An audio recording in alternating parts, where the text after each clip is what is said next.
Welcome to another episode of the Checks Over Strikes podcast. I'm your host Dean, and this is my partner Craig. And today we're gonna talk about money and just the whole revolution of AI technology. Literally this morning, I seen Mark Cuban pop up on my thing, Oh yeah, and he's like, Mr. Mark. yeah, he said he's been popping up a lot lately for different types of reasons, but just wealth in general. And one thing he said, he's like, if you're 17, 18, 19, 20, whatever, he's like, you need to be learning about AI technology. You got to eat, sleep, breathe AI technology. Like, you go to bed, listen to a podcast, like, immerse yourself in it. And if he's saying that, and Mark's one of those people, like, you kind of want to listen to what this guy's saying, because look where he started. He started off with buying stocks or the internet bubble. Instead of going with the trend, he went against it. Even though I know this is a trend, but it's revolutionizing things. It's like we're in the early stages of AI technology. So it's like jump on it before it's too late. Because as you get, like, for us, not to say it's too late for us, but the way those kids think versus the way we think, they're like just always thinking of something creative. And the conversation we were having, like, to make $1 million is not hard, or as hard as it was 30, 40 years ago. Because these kids now, they can sell something for $1,000. You only need 1,000 people. And if you get it into the right hands of influencers and they're promoting your product or service, there's your $1 million. I literally seen these guys, they're probably no older than 23. They launched this software that's AI driven, and they got people with like hundreds of thousands of followers, and they're literally saying get on, because they have so much influence. People are going to listen to them, buy into it, right? They even got me on it. I was just like, yo, this software is dope still. And with everything that's just revolutionizing, AI can just make things that much easier for you.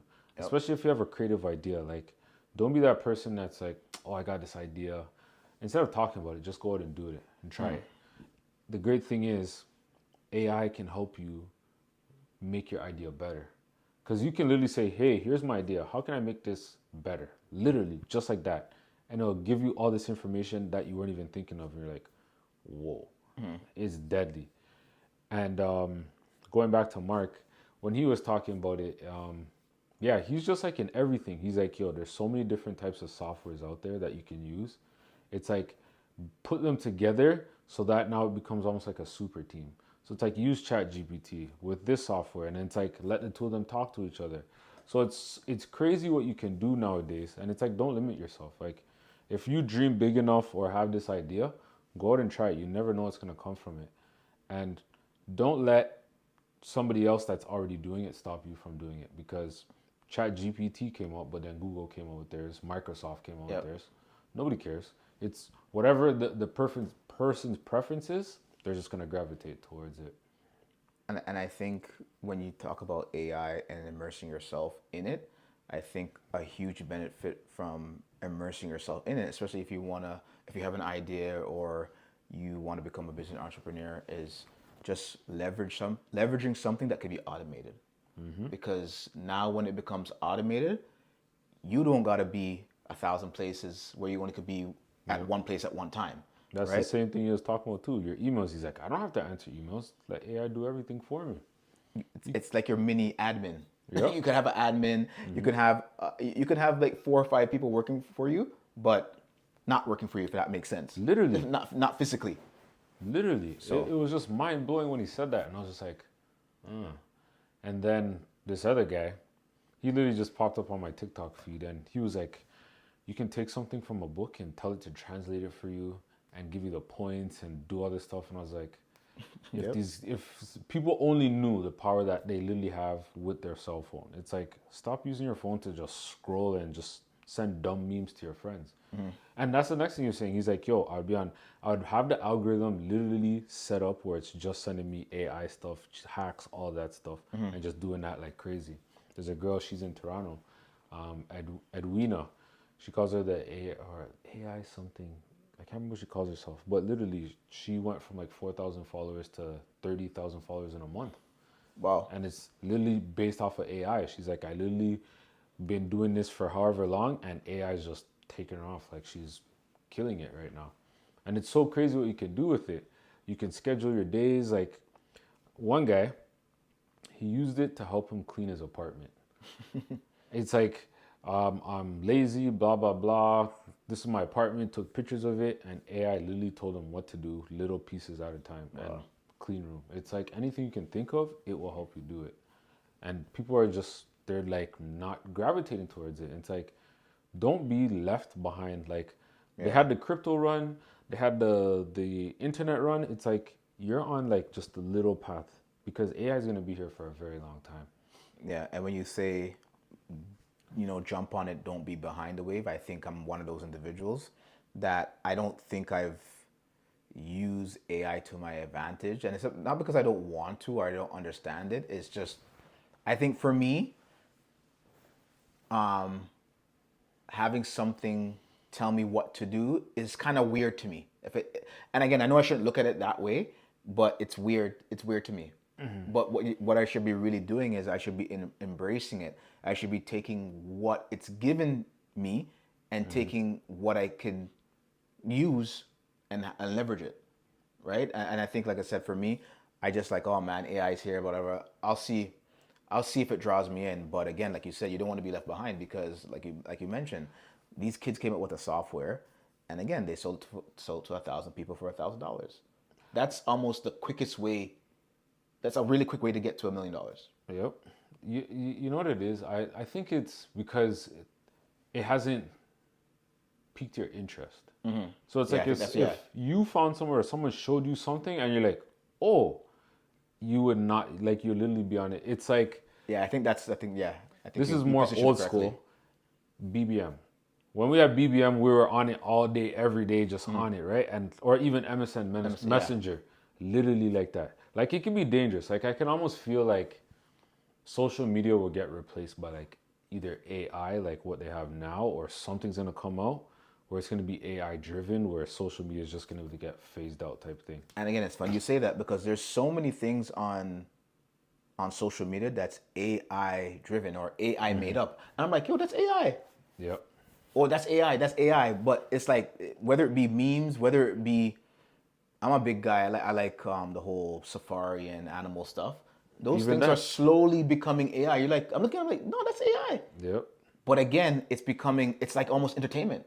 Yeah, you'll see alligator versus lion, and it's like, but you'll never see that happen for real. And it's like, exactly. You just sit there watching, you're like, whoa. But exactly, and that's what it does to me. I sit there watching, like, oh my god, and I'm looking for the next clip. Yep. So you're very, very right. It could be something that could just totally take over the social media world. Yeah, you very just quickly got to utilize it correctly. But the way these guys are just throwing billions and billions of dollars into it, like metaverse flopped, but now like these big companies are going hardcore on AI. It's like, and especially if it's like could be on your phone, man, it's lethal. Like I think I saw a picture of like Martin as a baby. Yeah, I've seen that. Family Matters. I was like, holy, it's like that shit's crazy. It piqued my interest. Yeah. And I think that's the key word. They find something to draw you in, and then once you get started, and then it's like, just, holy. Because I find myself, I'm just like, no, I gotta come off. Like this is too much now. But it's so crazy. Like it's like it's gonna get to that point where it can either consume you or you gotta be that end user producing something from it. So it's like you gotta find your happy medium with it. That's what I find. So question for you: when you talk about people not necessarily jumping on the wave, and I don't think, like you said, not necessarily knowing what to do, but it just hasn't piqued your interest. So for people that want to get into AI, they want to, but they just don't know what avenues to take. Should they focus on something that piques their interest first, or should they get into a software or a program to play around with and see where they go? Funny enough, AI has been around for a very long time. It's more commercialized now, in a sense, where like everybody has access to it. Because billionaire Ray Dalio, he brought up like this amazing point, or he was talking about having principles for yourself, or not principles, but having criteria to make decisions. And he said that's what helped me become a billionaire, because when he's trading, his human emotions would get in the the mix way, of yeah. his trades. But the moment he took his criteria, programmed it, that's literally AI doing the work for you. But yeah. Because it's like, hey, here's my brain. These are the functions I want you to do. You have no emotions. Do what I tell you to do. Yeah. If you have a robot telling you and there's no emotions, that's business. Mm-hmm. Business has no emotions. Follow these instructions. Boom. The man made his money and he's like, I had this for like years. And then it just makes you think, it's like, yo, this guy's been on the wave like 30, 40 years now. So it's like, it's just becoming a retail thing. I call it retail because like everybody has access to it. So it's like, what's the next thing that's coming?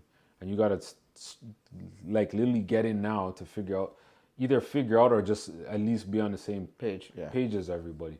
But the easiest thing you can start with ChatGPT. It's a free account.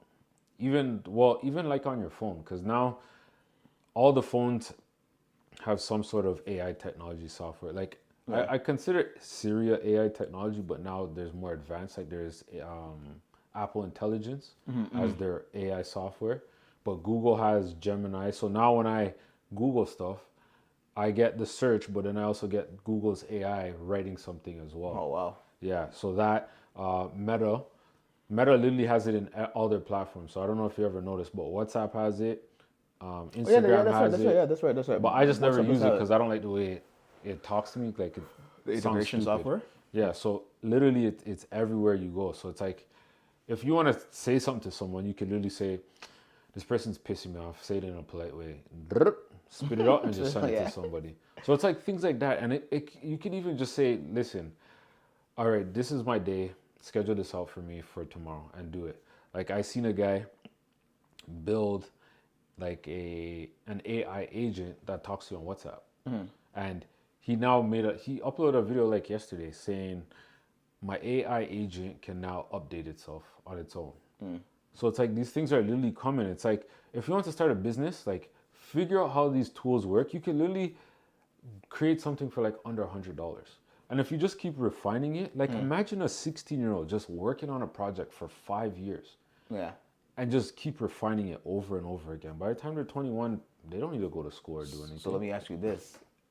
Is this borderline dangerous? Well, going back to one of our previous episodes, when I said there's general intelligence, I think it was, and super intelligence, in my opinion, yes. Because when we get to that level, who knows what to expect? Because when a robot can experience emotions, that's going to be very deadly. Like, it just reminds me of like Futurama and those shows where it's like, how do you have feelings? Like, how does a robot have feelings? Like, and then if the robot's getting out of control, like, how do you stop the robot? So that's why I asked the reason. Like, again, if you're gonna have people or individuals building criteria for themselves because they don't want to have the emotional, I guess, output. So what if, and again, it gets into the wrong hands and you have individuals building criteria to do certain things. What does that do to our environment, the way we do things, crime?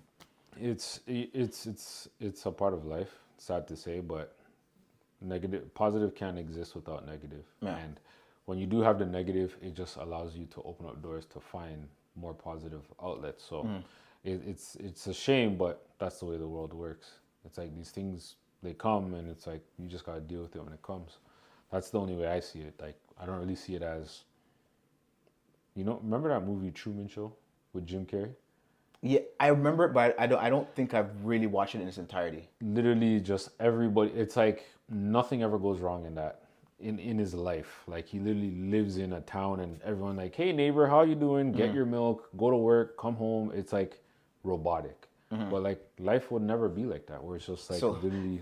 So another movie I was thinking about is Terminator. And again, the robot, and you had T-1000, but you had Arnold as a good guy, and then you had the T-1000 as a bad person. So I guess, like you said, the yin and the yang. Funny enough, Arnold was actually a bad Terminator in Terminator 1. In Terminator 1, yes, that's right. And then Terminator 2, he became the good guy. Yeah. But again, who was he programmed by? Well, he was programmed by the kid that he's saving. See? So it's so weird. And then the way it just cycles back, like, if time travel ever comes into play, I don't think that would be in our lifetime, but if that's something that comes into play, that's going to be scary.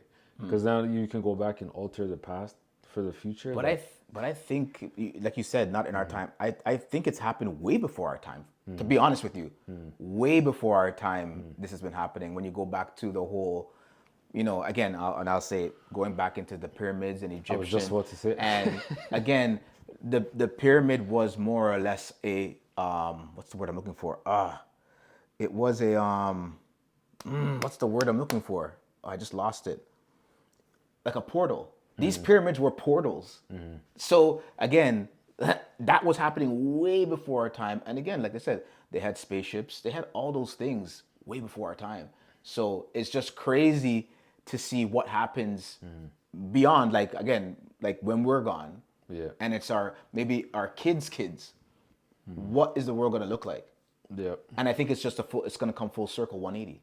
Even that movie I was watching, Mickey 17. That movie tripped me out because they're in the future. I think it's like 24,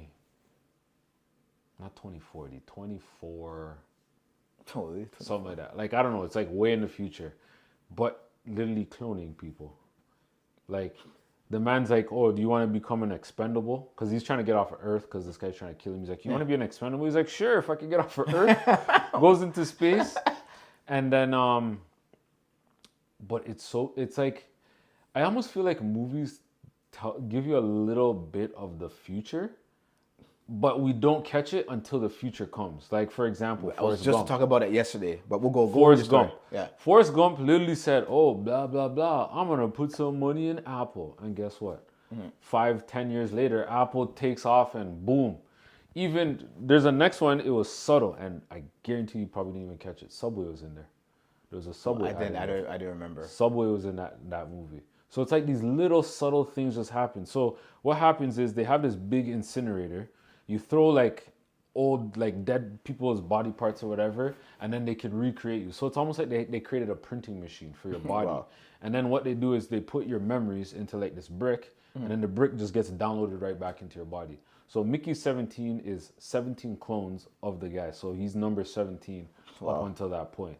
And each one's a little different. So what they did is they got to a planet. No, they would make them go outside, fix the rocket ship, do like crazy things that humans can't do, just to see like what would happen if you were in this type of environment. So he's outside, he's getting burned up by the sun, by the radiation. And he's like, oh, it's hot or whatever. It's like, okay, Mickey, take off your glove now. Yeah. And then he takes off his glove, and then this like propeller comes and chops off his hand. And then you see his hand floating in space. Then he ends up dying. And then they put him on a planet now. They get to a planet, and he takes off his mask. He can't handle it. And then he, like, I guess there's like an airborne disease. Yeah. They take him, they get the samples, test it out, and then he finally goes on the planet without the helmet. So it's like they made antibiotics so that he can go there. Like, it's so weird. And then there's aliens on the thing. Then, man, like, if you could see 200 years in the future, that's something that I think is going to happen. Like I said, I was having this conversation maybe a couple of days ago just with regards to what movies, the message that movies give. And a lot of people like, oh, it's fiction anyway. So again, the message is there, but it goes over people's head because, oh, it's not real. And the conversation we were talking about was, there's a show called Paradise. Not sure if you've heard about it before, but just to give you a small synopsis, it's about the government, and the government more or less, there is like an airborne disease that hits Earth, and then the government obviously knows that it was happening before time, and they have this classified thing. So they have a bunch of people they build like a city in Colorado, but it's in the mountains. So sounds like COVID. So basically, what happens is when the airborne thing hit, everybody was like, obviously not everybody in the world could go, but they had a select few people, rich, and I guess people that were friends with the government, got on a plane on US Air Force One, went there and left everybody else. Yeah. And then they had their own little city. And I'm just like, I feel like there was another movie or a TV show. I'm like, this is something that can really happen. Yep. Don't let it go over your head. But because people say it's a movie, oh, it's fiction, don't worry about it, it's not real. But they put a lot of message in these things because they think that people are just not going to get it. Because it's Been seen fiction, it's nonfiction, it's a movie, it's not real. These things can happen. Even Outbreak. Happen. You remember that movie? Yeah, I remember. Yeah, With the monkey, and it's like, these they're things are literally very telling real. you something. You Yeah. literally have Tell to you, like yeah. watch with a third eye, and it's like, what are you trying to tell me right now? Like something's off here. Like how you come up with this? Like, But it something's goes over off here. people's head because it's a movie. Yep. It's not real. Yeah. All the time. So there's a message. There's a lot of messages that are happening out there that it's going over our head, or you don't feel to, I guess, look at because conspiracy theory. Yep. And when you say those key words, you're looked as the individual that is The crazy one. So that's the reason why, again, you can't even say certain things about certain things anymore because it turns into, oh, you're crazy, and if you're crazy. That's why I keep my opinions to myself. But this is a podcast, and I can speak freely. So if you don't like it, but if you do like it, make sure you hit the subscribe button because we're trying to grow our channel. We're trying to get to 50. We're trying to go live. We're trying to go live every Tuesday at 6 p.m. So if you like what you're seeing in the content, make sure to subscribe and also tell a friend and tell a friend to tell a friend. But staying on the topic of like millionaires, billionaires, and Mark Cuban. Yeah. This guy named Ty Lopez was talking about. He's like, well, I was with Mark Cuban and he says he buys all this toothpaste once a year from Costco when it's on sale. And it's like, but if he needs to go somewhere, he'll let his jet continuously run so that he can just get on the plane and go. And billionaires, when it comes to, or people like wealthy people, when it comes to their time, they don't play around with that. It's like, yo, I'm out. Like, like I need to be somewhere. Like my time is like everything. Yeah. But when it comes to like, they're not necessarily cheap people, but if something like when cheap presents itself, they're going to take the opportunity, right? It's like, why go to Costco every week or every other week? Okay, so let's say once a month to go buy toothpaste. That's one less item you have to buy. Why not just buy it in bulk one time? You get like 40% off. Now you have your toothpaste. Toothpaste is not something that's running out tomorrow. Yeah. But most people, it's like, oh, let me go buy this. Like, we're buying all the dumb things. Or it's like, let me go buy these things that can expire. I'm going to buy bulk. Why? Just buy the stuff that don't expire, non-perishable. Non-perishable, yep. Figure out how much you use for the year, and then you have it. And then you don't have to think about it. So it's like, once a year, you're just refilling it and then done. Like, could you imagine if you really took inventory of what you don't use on a consistent basis and you just bought a year's supply? How much time you could save? That's true. You do it once a year instead of every time, because now That's true. you're going through the aisles and most people complain, oh, this was on sale last week, or oh, I could have got this. Last year was this. So last year you could have bought all of it and then not even complain about it. But I just want to throw that out there because it was just funny that millionaires, when it comes to cheap things like that, they'll do it. But when it comes to their time, like having a jet run costs like $50,000. But it's like, I'd rather that than having to wait for the jet to warm up and then take off. Yeah. So it's like my time is, I can maximize my day that way. And there's the next thing I see on TikTok where a guy was talking about, like dress for success. Because, and it's like people say, oh, billionaires don't dress like that. And then he said, okay, billionaires have money. You don't. There's a reason why. Exactly. So it's like you're not at the same level as them. So because they're doing that, that doesn't give you the right to do that. Like you're nobody right now. And if you're trying to get to that level, then you got to do what you have to do to get there. But until then, you can't be looking like a bum going into a board meeting, trying to give a presentation to say get funding for your new project, and it's going to be like $100 million. No one's going to take you seriously.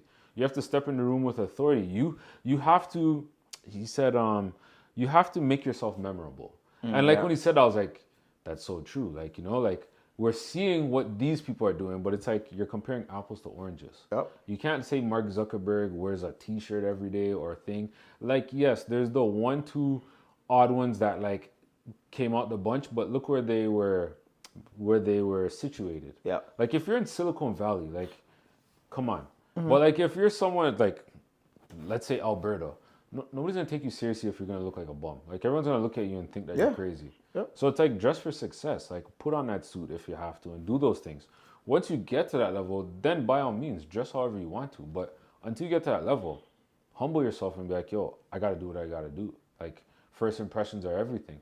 It may not be to you, but to that other person, Yeah. It's how they perceive you, not how you think they Exactly. perceive you. And when you say that, there was a story. I think a guy. I can't. You know what it was? If I remember, if I remember correctly, I think he was working for the New York Yankees. Anyways, he tried to get an interview with Jay-Z at the time. I think Jay-Z was part owner of the Yankees. And what he did was I guess he kept trying and trying and trying, and he finally got his chance. And he wasn't a suit guy, but he's like, "Yo, I need to get a suit." So he bought a suit. He got a Rolex. Like he's like, what I just did was I rented it, got a Rolex, got all these things, and when I left the meeting, I looked like $1 million, and it was memorable. They saw me. Like I said, he was saying that. Listen, I didn't have a Rolex. I had to buy a suit. I had to do all these things. I never had all these things, but I kind of had to make my situation memorable. So they would when I walked out, they're like, "Yo, okay, Yep. Rolex, nice suit. He must have it, but he didn't have anything." Yep. And then when he left that meeting, they called him back. "Yo, let's do the deal." So that's the way it goes sometimes. It's almost like somebody like I think I mentioned this in one of the episodes, but it's like challenge your beliefs. Like for example, who came up with fake it till you make it? What if it's not you faking it, but you living in your future self, the version of your future self? Yeah. Like that guy putting on that stuff, that's him living in his future self. Because now if he went the total opposite, they wouldn't even have looked at him. Yeah. So it's like, yeah, he rented it, but now he done the deal. Now he can go and he can afford it. He can So afford it's it, not, yeah. It's not faking it till he makes it. He's literally becoming that future person going in front of those people. And it also helps boost your confidence. Because when you look at yourself, you're like, yo, I feel good. Like when I get a haircut, I feel good. you feel Like, good, yeah. You start smiling, that Yeah. energy starts coming out. But when you're trying to be like a billionaire and dress like a bum, like, do you ever look at these guys closely? Like, do you ever, like, I know there's always paparazzi around them, but how many times do you ever see these guys smiling in pictures? Or even if it's candid, you never see these guys smiling. Like, how do you know that these guys are really, like, happy? Yeah. Like, right now, Kanye West, he's a billionaire, but I don't think he's happy. Like, he's gone crazy. Yeah, that's the thing. Like I said, I don't think he's happy. It could fool me, but I don't think he's happy either because it Plus, seems. he's also getting a divorce, too. So, I don't know. And now Kim wants full custody of kids. So, how are you happy? You have $1 billion. Like, money's not everything. It's like start internally before looking for external validations. What makes you happy first? Like, And I think with him, even though like he was out of the limelight, right? So he craves that. He craves the attention. So when the spotlight's not on him, it's like, okay, what's Kanye doing? And like I said, I firmly believe these guys act out when they're having a rollout. Something's coming out. Like just know for sure something's coming out. And it's funny because they interviewed Jim Jones. I think it was on the Joe Budden podcast, and he said it's all about algorithm. He's like, I'm still going to be a diplomatic. Those are my guys, but you got to know how to work the algorithm. A lot of people are loving that me and Cam are going after each other, but guess what? It's keeping me relevant. Yep. I have an album coming out. I have a movie coming out. Yeah. Right? So they're working the algorithms because they know that a lot of negative shit, people love it. A lot of It's people, like, they want to tune in when something is not going right. It's like they say any publicity is good publicity, good or bad. Yeah. So if you're getting bad, great. And this guy, I forget his name, but he has a podcast called Diary of CEO, and he wrote a book. And literally in the book it says, you have to choose a side. Learn to piss people off. Because if you try to play the middleman or that guy that's always neutral, you become invisible. Because nobody's taking your side. And if you're invisible, those people that don't care about whatever, they don't care about you. They don't see you. Because when you are either strong right or strong left, if you're strong left, you have fans, supporters. Yeah. If these guys hate you, but guess what? They're gonna always talk about you. Exactly. Like, no, screw this guy. That's when you win. And if you're on the opposite side, like Andrew Tate, people are hating this guy, but then he also has people that love him. So it's like you have to play one of the two sides, because once you choose a side, you're gonna have both coming after you. And even if you're in the middle, your curiosity is going to whatever that person is not doing or what they're being talked about negatively, you're gonna want to say, okay, well, what is it exactly? Yeah. You're gonna tune in anyway because you want to find out, okay, am I making that right decision? And right there, they got you. Yeah, They so got you right there. when you want to try to just be politically correct or just not take a side, it's like nobody cares about you. Yeah. And like for me, it's like, oh, that's what I've been doing wrong this whole time. I was like playing the middle side. I was like, I'm not playing middle side no more. I was like, I'm taking my side and that's it. But that's how you got to play the game, especially with social media. Man, It's like, content and people, content is king, right? Whatever you do, like again, and I hate to go back to other podcasts, but again, if you see what Joe Budden has done with, they call him the pod godfather, but it's true. It's for a reason. Anything that they do that's above and beyond with their subscriber base. Look, they had a basketball game. You know what you had to do to view that basketball game? You had to view it on Patreon, and you had to pay extra. But everybody wanted to see them play basketball, and they're dog shit. you have to have your raving fans. Yeah, they're dog shit. But again, everybody want to watch, Yeah. and they have, like he said it. He's like, "Yo, the cameras are always on." Yep. Because it's the information that they take from it, or it's content, and Yeah. it's forever going. One guy said, I can't remember if it's the same guy, but he's like, he had some guy shooting content for him, and he's like the guy was annoying him. He's like, oh, let me do this, and then he's on the phone. He's like, listen, I am the content. Just shoot me. And literally when he said that, it just started to click for me. It's like, your life is a movie. Like, if you want to make money, let people just watch you. It doesn't matter if you suck. Like, there's people out there that literally their content is garbage, but they have millions of views, followers. You just find that one unique angle, and you take off from there. That's it. Yeah, I know that it is, and like I said, you know, whoever thought that podcasting was gonna get to where it's at, and podcasting is not even at its tipping point. Yeah. It's literally just slowly getting there. One thing about podcasting, and take it with, well, you guys take it with a grain of salt, but one guy said it's better to have people. He's like, would you rather have 10 million views on a short or 100,000 views on a 3-hour podcast? And at first I was like I was kind of in between, like stuck in the middle. I was like, maybe the 10 million views. But I was like, let me hear what this guy had to say.